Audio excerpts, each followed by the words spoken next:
So for layer styles, this will add a lot to your posters. This is one of probably the most important things you're going to be doing. And you can add these to both your masked layer and your text, as well as any other layer. Text layers usually affect things that are transparent, or edges where transparency meets solid pixels. So solid backgrounds don't usually make any sense to use layer styles.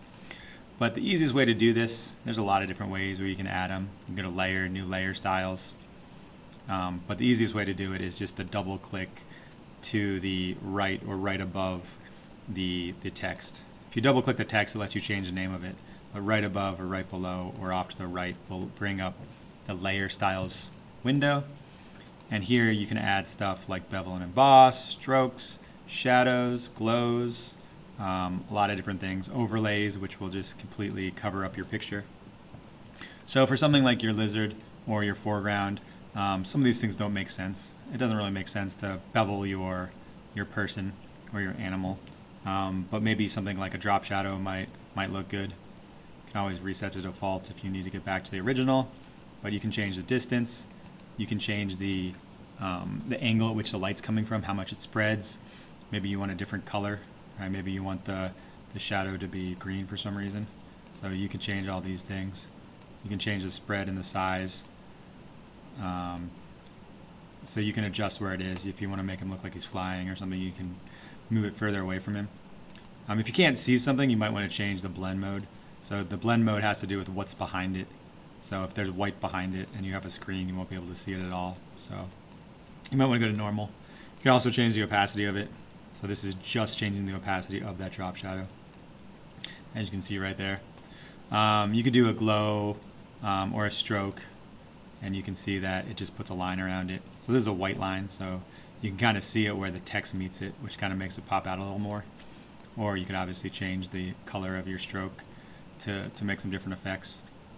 You could use overlays, so if you wanted to do like some kind of silhouette, you could just do a color overlay, and you can always change what color you want it to look like.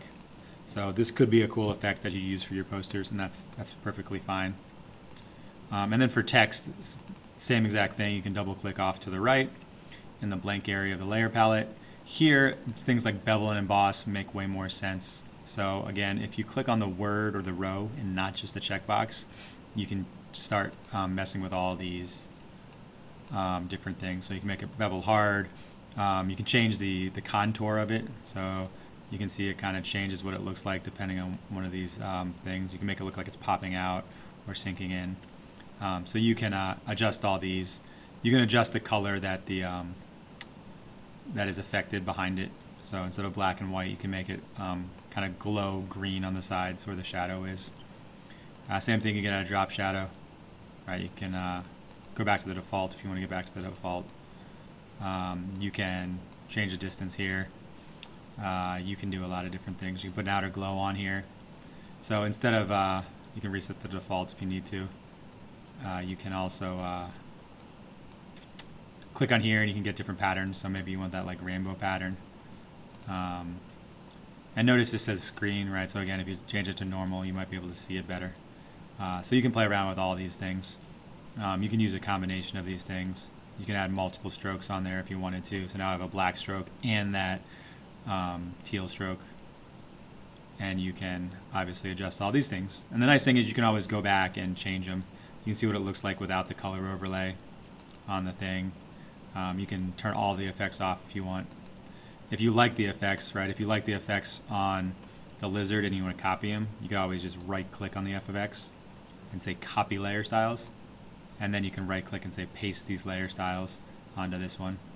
I did it the other way around. So I copy and pasted the bevel and emboss and the strokes and stuff from that one. So you can change them, or you can just drag them over, but that will move them from one to the other. So that is layer styles.